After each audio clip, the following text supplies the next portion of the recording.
नमस्कार, मैं Sandeep Kumar, assistant professor business administration से। आज हम मैनेजमेंट के बारे में बात करेंगे, जिसे हम हिंदी में प्रबंधन कहते हैं।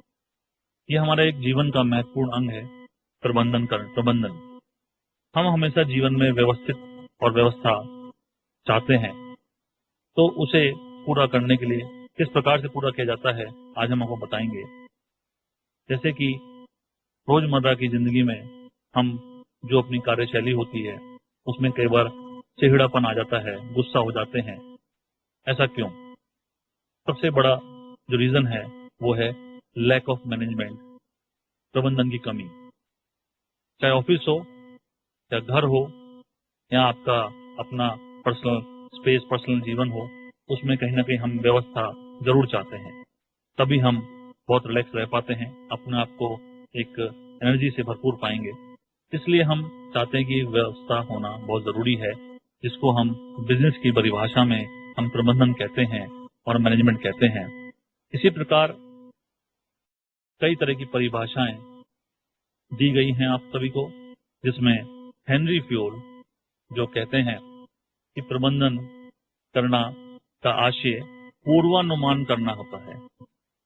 पूर्वानुमान करना एवं योजना बनाना, संगठित करना, निर्देश देना, समन्वय करना तथा नियंत्रण करना है। अब जैसा आप इसमें देख रहे हैं कि परिभाषा में दिया है कि प्रबंधन करने का आशय पूर्वानुमान, यानी कि टू फोरकास्ट। हम पूर्वानुमान लगाते हैं। जब तक हम पूर्वानुमान नहीं लगाते तब तक हम अपनी व्यवस्था नहीं कर पाएंगे। इसलिए इन्होंने कहा कि पूर्वानुमान होना आवश्यक है। टू प्लान, नियोजन करना, हम नियोजन करें अपनी कार्यशैली को। और to organise, to command, to coordinate and to control, हम इन सब बातों का ध्यान रखें कि हम किस प्रकार से समन्वय बनाएं, किस प्रकार से हम संप्रेषण करें, किस प्रकार से हम नियंत्रण रखें। जब तक हम अपने अंदर या व्यापार के अंदर या आपके घर के अंदर इस तरह की भावनाओं को नहीं लाएंगे कि हम हम अपनी एक योजना बनाएं, उसको किस तरह से हम कोऑर्डिनेट करें, किस तरह समन्वय बनाएं, किस तरह कम्युनिकेशन करें, किस तरह संप्रेषण करें और किस तरह कंट्रोल और नियंत्रण रखा जाए। जब तक ये सब चीजें नहीं होंगी, हम एक अच्छा मैनेजमेंट नहीं दे पाएंगे। इसी प्रकार से हैरोल्ड कूंज ने कहा, management is the art of getting things done through and with people in formally organised groups. प्रबंध औपचारिक रूप से समूह में संगठित मनुष्यों से तथा उनके मिलजुल कर काम करने तथा कराने की कला है। आप इसमें एक महत्वपूर्ण बात देखेंगे कि उन्होंने कहा है कि getting things done through and with people, यानी कि मिलजुल कर काम करने तथा कराने की कला है। यानी कि बात कहें हम कार्य को अकेले करते हैं, हो सकता है सुव्यवस्थित करें। ये कहते हैं कि चीजों को करने के लिए औपचारिक रूप से समूहों के संगठित करना मनुष्यों से तथा उनसे मिलजुल कर कार्य को कराना, वह करने की कला, उसको हम मैनेजमेंट कहते हैं। इसी तरह से लॉरेंस एप्ले कहते हैं, management is the accomplishment of results through the efforts of other people. और इनके थ्रू ये भी कहा जाता है कि management is the development of man, not the direction of things. इनके अनुसार प्रबंध व्यक्तियों के विकास से संबंधित है, न कि वस्तुओं के निर्देशन से। और ये भी कहा गया है इस तरह की हम इंसानों को बनाएं, इंसानों को डेवलप करें, उनके अंदर कौशल डेवलप करें, तभी हम एक अच्छा मैनेजमेंट कर पाएंगे। चीजें खुद ब खुद बन जाती हैं जब इंसान डेवलप हो जाता है। तो नेक्स्ट हम बात करेंगे आपसे लेवल ऑफ मैनेजमेंट की बात करेंगे, यानी कि एक मैनेजमेंट का कितने तरह के प्रकार होते हैं, कैसे स्तर होता है। यहाँ हम स्तर की बात कर रहे हैं, लेवल के बारे में। 3 तरह के लेवल हम देखते हैं, जैसे कि top management, middle management and lower management. Top level, middle level, lower level. अब इसमें कई तरह के चेंजेस होते रहते हैं। जैसे मिडिल लेवल है तो कहीं ना कहीं अपर मिडिल लेवल भी कहा जाता है, लोअर मिडिल लेवल भी कहा जाता है। यहाँ हम आपको टॉप लेवल, मिडिल लेवल और लोअर लेवल के बारे में बात करते हैं। टॉप लेवल क्या काम करता है, मिडिल लेवल क्या काम करता है और लोअर लेवल क्या काम करता है। टॉप लेवल का मतलब यहाँ पे executive coaching, change management, leadership, that is the important word, leadership, एक महत्वपूर्ण शब्द है यहाँ पे लीडरशिप। आपके अंदर इस तरह की क्षमता हो, लीडरशिप क्वालिटी होनी चाहिए। एम्पावरमेंट, जब तक आप में ये लीडरशिप क्वालिटी नहीं होगी, आप एक अच्छा टॉप मैनेजमेंट नहीं कर पाएंगे। एक टॉप लेवल से आप सभी को प्रबंधन नहीं कर सकते हैं। इसलिए आपके अंदर एक स्किल होती है, लीडरशिप की स्टाइल होती है, वो होनी चाहिए। इसी से हम प्रबंधन कर पाते हैं। टॉप मैनेजमेंट स्ट्रेटेजीज को बनाता है। बैठ के हम चर्चाएं करते हैं, डिस्कशन निकालते हैं, निष्कर्ष करते हैं, फिर हम इसमें कई डिसीजन पे पहुंचते हैं और एक पॉलिसी मेकिंग का काम करते हैं। जो टॉप मैनेजमेंट होता है वो पॉलिसी मेकिंग का काम करता है। जब वो पॉलिसी बन जाती है उसके बाद उसको मिडिल लेवल पे भेजा जाता है। क्यों? मिडिल लेवल पे जो हमारे मैनेजर्स होते हैं वो इसको एग्जीक्यूशन लेवल पे ले जाते हैं, जिससे कि जो पॉलिसी है एक एग्जीक्यूट हो सके अच्छे ढंग से। मिडिल लेवल प्रॉब्लम सॉल्विंग का काम करते हैं, टीम बिल्डिंग का काम करते हैं, टैलेंट डेवलपमेंट का काम करते हैं, परफॉर्मेंस मैनेजमेंट करते हैं।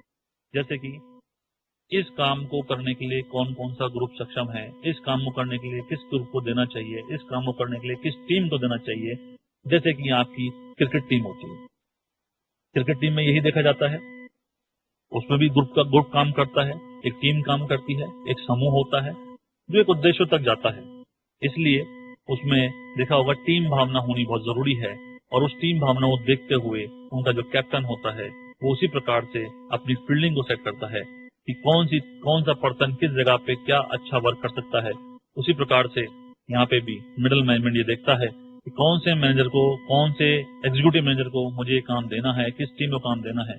जब ये काम संपन्न हो जाता है उसके बाद ये पूरा नीचे दिया जाता है लोअर लेवल को, जहाँ हमारे सुपरवाइजर्स, हमारे फ्रंट लाइन मैनेजर्स ये काम देखते हैं और इसको पूर्ण क्रियान्वित करते हैं। और जब कार्य पूरा क्रियान्वित हो जाता है तब हमारा उद्देश्य पूर्ण होता है। उसके बाद ये बताया जाता है इन तीन मैनेजमेंट में, top level, middle level and lower level. आइए हम बात करते हैं नेचर ऑफ मैनेजमेंट की, यानी कि प्रबंध की प्रकृति क्या होती है। सभी चीज की प्रकृति होती है। हमारा अपनी एक नेचर है, आपका अपना एक नेचर है, सभी का दुनिया में नेचर है, चाहे वो लिविंग थिंग हो, नॉन लिविंग थिंग हो, सबका अपना एक नेचर होता है। यहाँ भी एक नेचर है प्रबंधन का। हम यहाँ बात करेंगे मैनेजमेंट इज एन एक्टिविटी। ये एक प्रक्रिया है, ये एक कंटिन्यूअस प्रोसेस है, सतत प्रक्रिया है। यहाँ रुका हुआ कुछ भी नहीं है, हम रोक नहीं सकते हैं इसमें। ये निरंतर प्रक्रिया है। जब तक निरंतर प्रक्रिया रहेगी आप भी कंटिन्यूअस एक व्यवस्था के रूप में, एक सही प्रबंधन में चलते रहेंगे। जैसे ही आपकी एक्टिविटी रुक जाती है आप समस्या में आ जाते हो। इसलिए कहते हैं इट इज एन एक्टिविटी, एक प्रक्रिया है, एक पर्पसफुल एक्टिविटी है।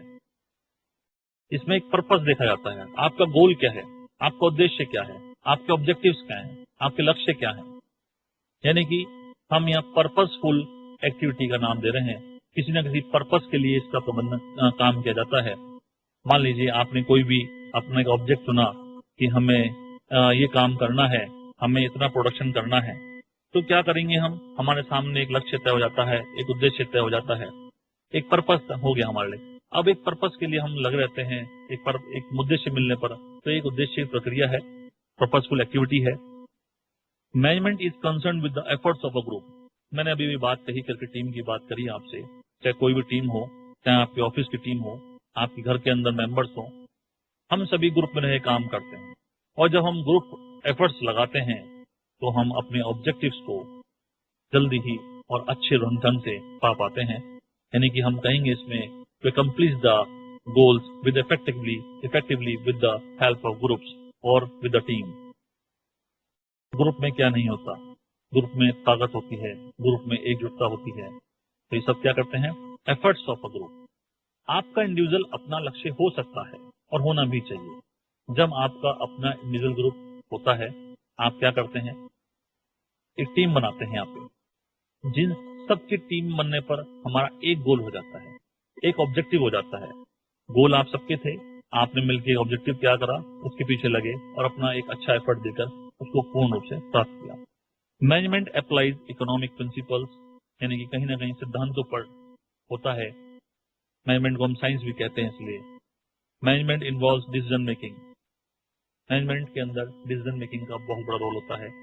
ऐसा नहीं है कि हमने प्लान कर लिया, हमने पॉलिसी बना ली, हमने इस पे एग्जीक्यूशन कर दिया, यही सब कुछ सिर्फ एक प्रक्रिया हम चलाने से काम नहीं। हमारा अपना एक डिसीजन भी होना चाहिए, कंट्रोल है हमारे पास में, डिसीजन लें कि क्या ये भविष्य के लिए बेहतर है, या होगा या नहीं होगा, या ऐसा रहेगा। इसलिए हम डिसीजन मेकिंग का नाम देते हैं यहाँ पे। मैनेजमेंट, इसको हम डिसीजन मेकिंग भी कहते हैं। अकॉर्डिंग टू मूर के कहते हैं management is a decision making. The one word definition, management is a decision making. Yes, is a decision making. जब तक आप सिर्फ चर्चा करने से बैठ के निष्कर्ष निकलता रहे, कितना ही निकाल लीजिए आप निष्कर्ष, लेकिन जब तक हम उस एक बिंदु पर अपना डिसीजन नहीं क्रिएट करेंगे, तब तक प्रबंधन नहीं कर पाएंगे। चर्चाएं कितनी होती हैं, आप देखा है, कई सारी चर्चाएं होती हैं, लेकिन जब तक हम किसी डिसीजन पे नहीं पहुंचते हैं तो हमारा प्रबंधन शुरू नहीं होता है, हम उस कार्य की कार्योगति नहीं दे पाते हैं। Management is getting things done through others. Management एक बहुत बड़ी बात कहता है, आप खुद तो काम करिए, ठीक है, बट आप दूसरों को किस प्रकार से व्यवस्था करते हैं, दूसरों को किस प्रकार से काम कराते हैं, इसे कहते हैं management is getting things done through others. ये कराना एक कला होती है, दूसरों से काम कराना एक कला है, लेकिन किस प्रकार से, to the right person to the right job. सही व्यक्ति को सही जॉब दी जाए और सही कार्य दिया जाए तो वो एक अच्छी व्यवस्था के अनुरूप आपको काम करके देगा। Management is an integrating process. Management coordinates all activities and resources. Management का मतलब यहाँ है, इस जगह कहना चाह रहे हैं नेचर में, कि मैनेजमेंट अकेले के लिए नहीं है, मैनेजमेंट एक ग्रुप के लिए, प्रबंधन एक ग्रुप के लिए कहा जाता है। और ये कहा गया है कि कोऑर्डिनेट्स ऑल एक्टिविटीज, मिलजुल कर काम करना और काम करवाना, यही हमारा मैनेजमेंट का नेचर है। Management is a universal activity. सार्वभौमिक, आप ये प्रक्रिया जो मैं बता रहा हूँ आपको, ये मैनेजमेंट का इसलिए कहते हैं सार्वभौमिक है, ये यूनिवर्सल होती है। ये कहीं पे भी चल जाइए, आपको वही पॉलिसी बनाना, आपको मिडिल लेवल पे काम करना, जिस तरह से काम एग्जीक्यूशन करना, नीचे कंट्रोल लेवल पे जाना, लोअर लेवल पे फीडबैक आना, ये सब एक कंटिन्यूस प्रोसेस है और ये यूनिवर्सल प्रोसेस है। आप किसी भी कार्य को करेंगे जीवन में, आप जीवन में कोई भी कार्य ले लीजिए, जब तक आपके पास में इस तरह के प्रोसेस नहीं होगा, आप इसको नहीं कर पाएंगे। इसलिए कहा जाता है एक यूनिवर्सल एक्टिविटी है, आप कहीं भी रहिए, एक यूनिवर्स की तरह काम करता है। Management is a dynamic not rigid. Management एक सतत प्रक्रिया है। अब हम बात करेंगे यहाँ पे इंपॉर्टेंस ऑफ मैनेजमेंट की, प्रबंध के महत्व की। अभी मैंने थोड़ी देर पहले बताया था आपको कि इसका जीवन में बहुत बड़ा महत्व है। जब तक जीवन में महत्व नहीं होगा, इसका महत्व नहीं होगा, व्यवस्थित नहीं होंगे। Management is a goal oriented. यहाँ हम बात गोल ओरिएंटेशन का शब्द आया, यहाँ पे गोल लक्ष्य हो गया आपका। आप अपने लक्ष्य के प्रति इतने सजग हैं, मैनेजमेंट भी आपको अपने लक्ष्य की तरफ भेजता है, आपको प्रोत्साहित करता है, आपको मोटिवेट करता है, आपके मोरल मनोबल को बढ़ाता है। जब व्यवस्था बन जाती है तो आप अपने आप कहीं ना कहीं महसूस करते हैं कि मुझे लक्ष्य पाना है। आप अपने आप उसकी तरफ गति बढ़ा लेते हैं अपनी, जिससे कि आप उस लक्ष्य तक पहुंच सकें। जब आपका लक्ष्य तय पूर्ण हो जाता है तो संस्था का लक्ष्य भी पूर्ण होता है। Management is associated with group efforts. यही बात इसके नेचर में भी थी और कही गई कि ये एक ग्रुप एफर्ट्स है, आपके ग्रुप एफर्ट्स को बढ़ाता है। प्रबंधन आपके ग्रुप के एफर्ट्स को बढ़ाता है। जैसे बात करें हम कि एक अकेला, हम कहते हैं कि एक अकेला कोई व्यक्ति काम करता है, ठीक है, काम हो जाएगा, टाइम लगेगा और हो सकता है कोई घटना घट जाए, तो फिर क्या होगा। इसलिए हम ग्रुप के साथ काम करते हैं और ग्रुप के अंदर इसकी महत्ता होती है, क्योंकि जब प्रबंधन उसको एक चीज बताता है कि how to interact with each other, how to coordinate with each other. आप एक दूसरे को जाने, एक दूसरे को एक टीम बिल्डिंग बनाएं, और टीम बिल्डिंग बनने पर हम तभी ये भावना के साथ काम कर सकते हैं। और ये मैनेजमेंट हमें यही बताता है, यही क्रिएट करता है आपके अंदर कि आप ग्रुप के साथ काम करें, आपके ग्रुप एफर्ट्स को बढ़ाता है management. Management is universal and management is concern with people. यहाँ एक बहुत महत्वपूर्ण बात बताना है कि management is concern with people, human. सभी जानते हैं ह्यूमन के बारे में, ह्यूमन के हम we are living being, human being. ये आप पीपल से संबंधित है। Management is concern with people, ये हमारे मानव जीवन से संबंधित है। Management is the combination of art, science and profession. अभी हम इसके बारे में आगे डिस्कस करेंगे कि मैनेजमेंट एक कला, एक आर्ट है, साइंस है, प्रोफेशन है। मैनेजमेंट सिचुएशनल भी होता है, कई बार ऐसे कार्य होते हैं हमें सिचुएशनल होके काम करने पड़ते हैं, सिचुएशन बेस्ड होते हैं, किस प्रकार की सिचुएशन है वहां हमें किस प्रकार से प्रबंधन करना है।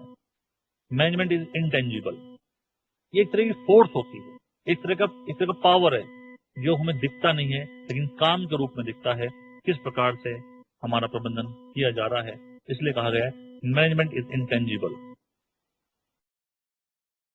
अभी मैं बात कर रहा था आपसे कि आपके जीवन में और संस्था में, ऑर्गेनाइजेशन में किस तरह से प्रबंधन के कार्य किए जाते हैं। Functions of management. Functions of management यहाँ आपको बताया गया है, planning, organising, staffing, directing and control. पहली शब्द आता है हमारा प्लानिंग, नियोजन करना। महत्वपूर्ण होता है आपके प्रबंधन में नियोजन करना। जब तक आप किसी कार्य का नियोजन नहीं करेंगे आप आगे नहीं बढ़ पाएंगे। आप डिसीजन जब नहीं लोगे आप आगे नहीं बढ़ पाओगे। कार्य का नियोजन होना बहुत जरूरी होता है। आप हम जीवन दैनिक कार्यों में जब तक नियोजित नहीं हो आप कार्य की तरफ आगे नहीं, अपने उद्देश्य की तरफ आगे नहीं बढ़ पाओगे। लेकिन नियोजन भर से ही काम नहीं चला आपका। नियोजन करने के बाद में आप ऑर्गेनाइज करते हो, संगठित करते हो किस चीज। आप अपने साथ में जब ऑर्गेनाइज करोगे उस पूरे प्रोग्राम को, पूरे प्लानिंग को, यानी कि आपकी प्लानिंग जो है एक ऑर्गेनाइज होनी चाहिए, स्ट्रक्चर होनी चाहिए, संगठनात्मक भी होनी चाहिए, सकारात्मक होनी चाहिए। जब इस तरह की आपके अंदर ये आ जाएगा उसके बाद हम कहते हैं स्टाफिंग है आपका। स्टाफिंग की जगह आज की डेट में हम लोग यहाँ पे कोऑर्डिनेशन भी यूज कर रहे हैं। यहाँ पे कोऑर्डिनेशन वर्ड यूज कहा जा रहा है कि आप एक कोऑर्डिनेट होकर, समन्वय बनाकर उस कार्य को एग्जीक्यूट करें। जब एग्जीक्यूशन पे लाते हैं तो हम एक वर्ड आता है डायरेक्शन, डायरेक्टिंग। तभी देखा होगा आपने कि जब फिल्म मेकिंग काम करते हैं तो डायरेक्टर कितना इंपॉर्टेंट रोल प्ले करता है अपना। दैट मीन्स ही और शी डायरेक्शन द प्लानिंग। वो आपके नियोजन को किस प्रकार से डायरेक्शन दे रहा है, आपके उद्देश्यों की तरफ डायरेक्ट कर रहा है कि कहीं आप अपने उद्देश्यों से भटक ना जाए। जब उद्देश्य क्लियर है तो भटक जब भी आप ऐसा महसूस करेगा, आपको कंपनी के अंदर आपके मैनेजर्स आपको वॉच करते हैं, फॉलो करते हैं कोई प्लानिंग। इसीलिए कहा गया टॉप मैनेजमेंट क्या काम करता है, मिडिल लेवल क्या काम करता है, लोअर लेवल क्या काम करता है। तो जो मिडिल मैनेजमेंट होता है वो आपको एक डायरेक्शन की तरफ भेजता है कि आप प्रॉपर डायरेक्शन पे रहें, जिससे कि आपके उद्देश्य समय पे पूर्ण हो सकें और सही ढंग से पूर्ण हो सकें। और लास्ट आपका आता है कंट्रोलिंग। अब घर में वैसे ही होता है आप सभी के कि पेरेंट्स होते हैं, हम कई बार उन्हें सोचते हैं कि अरे नहीं पेरेंट्स ने ऐसा क्यों कह दिया, हमें ऐसा क्यों, रिलेटिव ने ऐसा क्यों कह दिया, हमारे सर ने ऐसा क्यों कह दिया, मैम ने ऐसा क्यों कह दिया। आज ये बात आपको ये समझ में आ जाएगी ऐसा क्यों कहा जाता है। आपके नियोजन को सही उद्देश्यों तक आपके उद्देश्यों को पहुंचने में कंट्रोल एक बहुत बड़ा रोल प्ले करता है। जब तक कंट्रोल नहीं होगा हो सकता है कि आप दिशाहीन हो जाएं।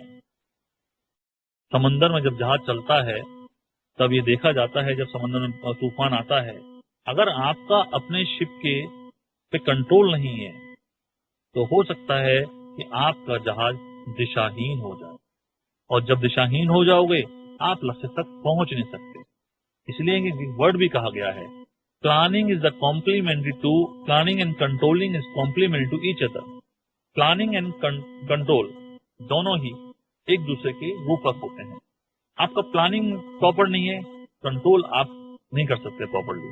कंट्रोल प्रॉपर नहीं है तो कैसी भी प्लानिंग लाइए आप सक्सेस नहीं हो सकते। इसीलिए आपकी प्लानिंग, आपके कंट्रोल दोनों एक अच्छे होने चाहिए। एक लास्ट इसमें आता है फीडबैक। अब पूरे कार्य को कर दिया, संपन्न कर दिया, लक्ष्य तक ले गए, लेकिन क्या फीडबैक लिया आपने? आज कंपनीज बहुत अच्छा स्केल पे काम कर रही हैं, सारी मल्टीनेशनल कंपनीज हैं और कई ऐसी कंपनीज हैं जो मल्टीनेशनल नहीं लेकिन फिर भी बहुत अच्छा काम कर रही हैं। क्यों? That is feedback, due to the feedback. Feedback होना बहुत इंपॉर्टेंट होता है। जब तक हम फीडबैक लेंगे नहीं हमारी प्लानिंग और कंट्रोल भी कुछ नहीं कर सकते। आप कितने अच्छी प्लानिंग कर लो, फीडबैक होना बहुत जरूरी होता है। नेक्स्ट इज हमने बात की थी management is an art and science, प्रबंध कला अथवा विज्ञान है। ऐसा क्यों कहा गया? यहाँ कला का आशय व्यक्तिगत सृजनात्मक शक्ति एवं निष्पादन कौशल से है। कला मैनेजमेंट के अंदर आप एक कला, आपसे एक सृजनकर्ता होते हो, यानी कि कार्य को करने की कला। कार्य सभी करते हैं, क्या वो अच्छा कार्य है? क्या वो एक इफेक्टिव वर्क है आपका, कौशलपूर्ण है? कार्य के लिए जरूरी है आपका कौशल और सृजनात्मक होना। कार्य सभी करते हैं। अभी कोई टास्क दिया जाए आपको करने के लिए, कहा जाए कि भाई कोई ये कार्य करना है आपको मैंने कह दिया, मान लीजिए एग्जांपल दीजिए कि आपको एक नहर खोदनी है। अब नहर तो आप कार्य कर दोगे, आप लग जाओगे लेके, फावड़ा लेके। लेकिन यहाँ एक दूसरा आदमी आया, उसने कहा सर ये काम मैं कर दूंगा। बोला आप भी करिए, टीम बना दी, बोला काम करिए। लेकिन एक आदमी जो फावड़ा लेके लगा हुआ है, उसे कितना समय लगेगा? हमने तो सिर्फ ये कहा था नहर खोदनी है, वो तो फावड़ा लेके लग गया। दूसरे ने क्या करा?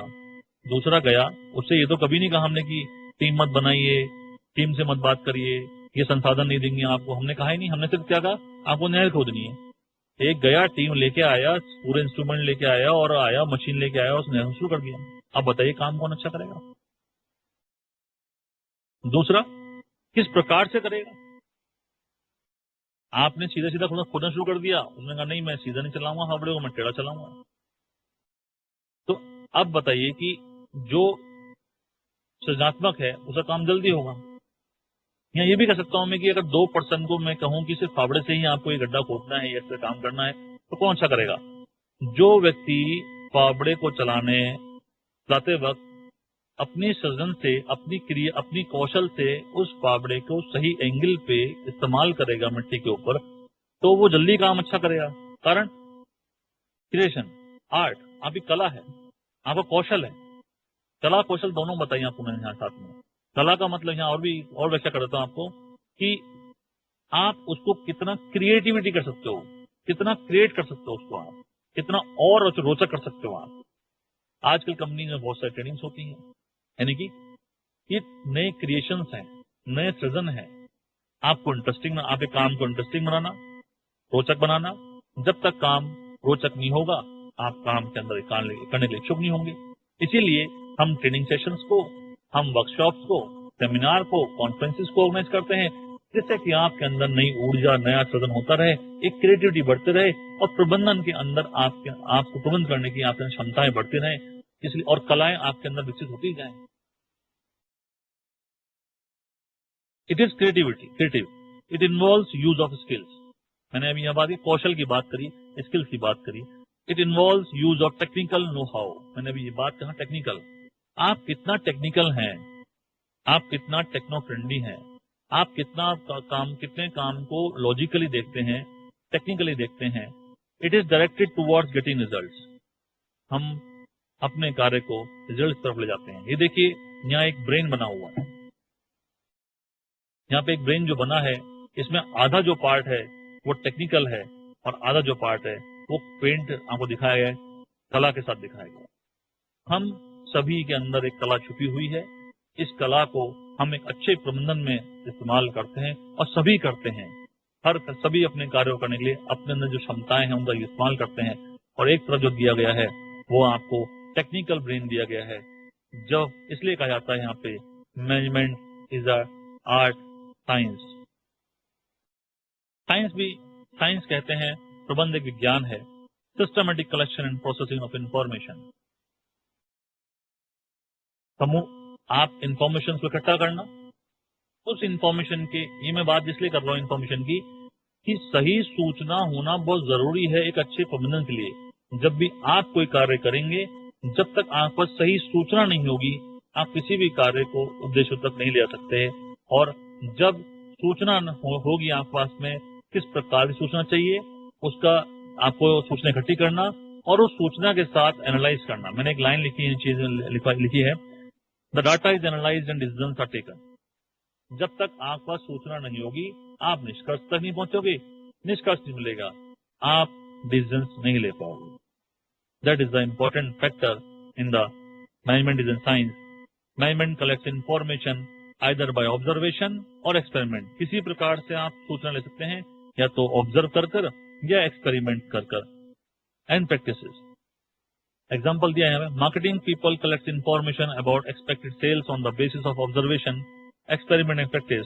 When data is collected, then it is processed and with the help of computer and statistical tools, and then the data is analyzed and decisions are taken. यानी कि जब हम मार्केट में जाते हैं, मार्केट में अपना प्रोडक्ट को लॉन्च करते हैं. मान लीजिए हमने प्रोडक्ट लॉन्च कर दिया, मार्केट में बिक गया, लेकिन अच्छा रिजल्ट नहीं आया. कैसे मालूम चला? सूचनाओं से. या तो ऑब्जर्व करा आपने, ये एक्सपेरिमेंट किया. आप सूचनाओं के साथ काम करते हैं. सूचनाएं नहीं होंगी, आप बेचते जाइए, आपको हो सकता है आपका प्रोडक्ट फेल भी हो जाए, आपको पता ही नहीं चल रहा कि मेरा प्रोडक्ट में क्या कमी है. बस आप प्रोडक्ट बनाते जाइए और चलता जाएगा. जब तक फीडबैक नहीं मिलेगा और इन्फॉर्मेशन नहीं आएगी, आप उसका अच्छा एनालाइज नहीं कर पाएंगे. इसीलिए एक अच्छा फीडबैक और उसका एनालाइज करना महत्वपूर्ण होता है. और सिस्टमेटिक नॉलेज, सुव्यवस्थित ज्ञान. साइंस इसलिए भी कहा जाता है कि हम प्रिंसिपल्स पे काम करते हैं, सिद्धांतों के साथ काम करते हैं. एस्टेब्लिशमेंट ऑफ प्रिंसिपल्स, सुव्यवस्थित ज्ञान, सिस्टमेटिक नॉलेज और कॉज एंड इफेक्ट रिलेशनशिप, कारण एवं परिणाम संबंध. हम जब तक इन सिद्धांतों पे काम नहीं करेंगे, हो सकता है हम अच्छे निष्कर्ष तक नहीं निकल पाए, नहीं पहुंच पाएंगे. इसलिए ऑर्गेनाइजेशन के ऑब्जेक्टिव्स तक पहुंचने के लिए हम साइंस का भी सहारा लेते हैं. इसलिए कहा गया है management is a science. Universality. Science है, इसलिए कहा गया है कि ये यूनिवर्सलिटी है. सार्वभौमिकता, use of scientific methods, forecasting, constant studies. एक टाइम की प्रक्रिया नहीं है, एक बार की प्रक्रिया नहीं है. हम इस प्रक्रिया को, कौन सी प्रक्रिया बात कर रहे हैं यहाँ पे मैं? Data collection and analyse the data and take a decision. हम निरंतर प्रयोग करते हैं. लगातार जब प्रयोग करेंगे तभी हम एक अच्छे अपनी कंपनी को एक अच्छे हाइट तक, अच्छे मुकाम तक, सक्सेसफुल तक हो पाएंगे. Professionals.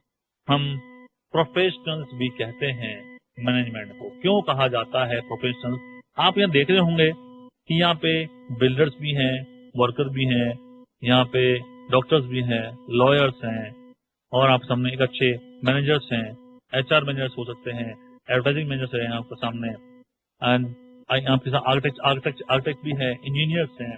There is a lot of people, there are several people who have a expert degree, and we can say these are the professionals. अब प्रोफेशनल्स क्यों कहा गया? प्रबंध एक पेशे के रूप में क्यों कहा गया? Systematic body of knowledge. Professionals required expert knowledge, विशिष्ट ज्ञान. आपको जुकाम खांसी हो जाए, कहाँ जाते हैं? डॉक्टर के पास. क्यों? क्योंकि डॉक्टर क्या है? एक्सपर्ट है. उस पास एक विशिष्ट ज्ञान है.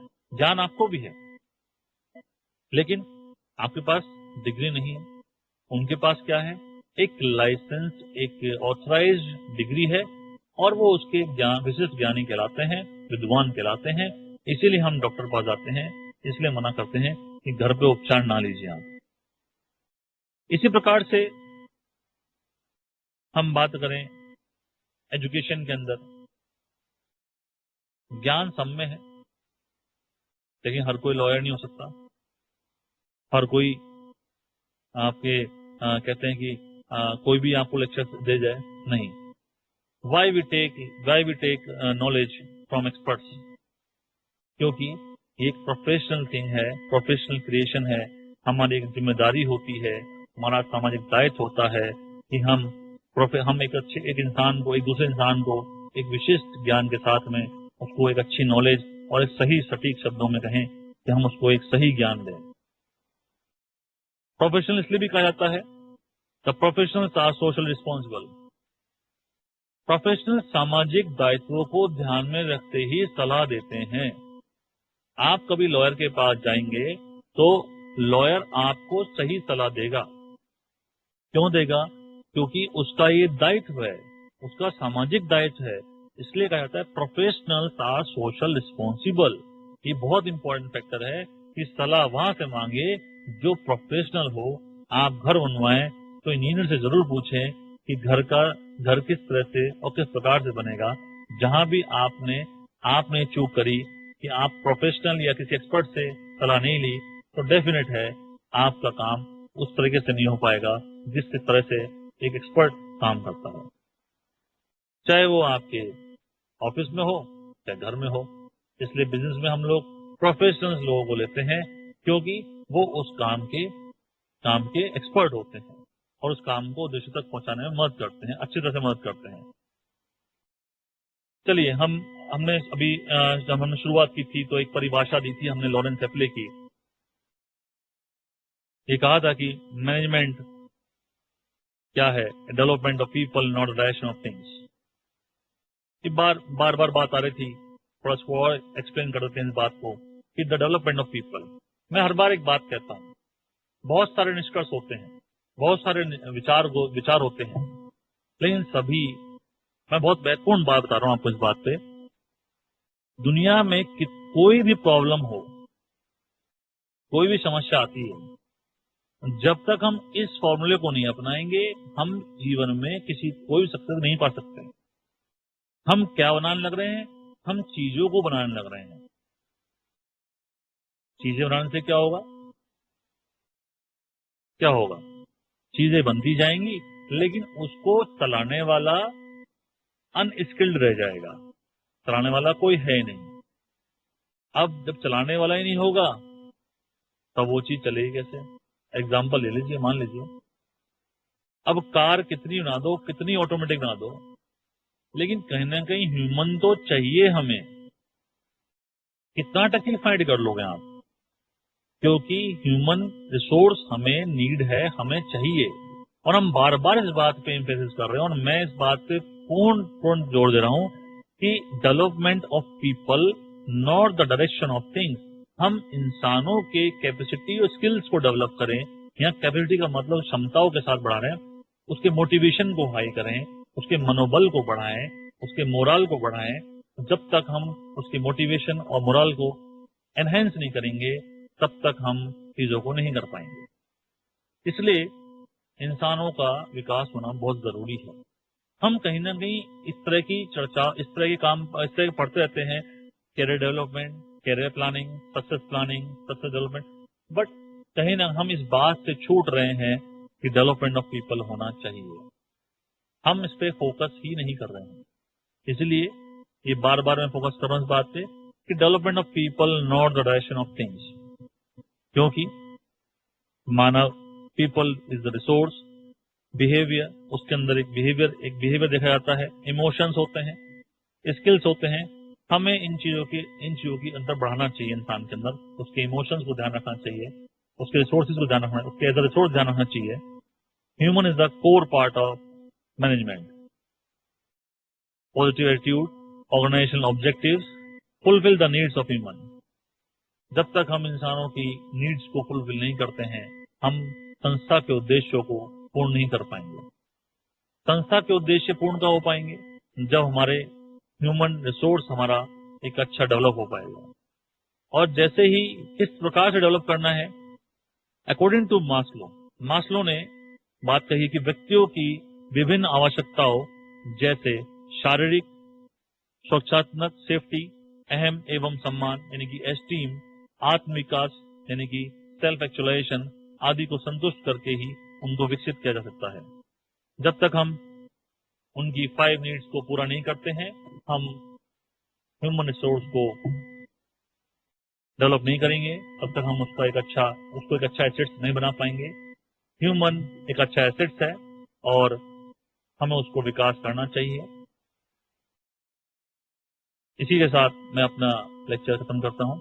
अगली कड़ी जब आएगी तो आपको कुछ नई कहानियों के साथ में आपको एक प्रबंधन के बारे में और आगे बताया जाएगा, किस प्रकार से प्रबंधन के अंदर कम्युनिकेशन, मोटिवेशन, मोरल, मनोबल, संप्रेषण ये सब की होते हैं। Thank you.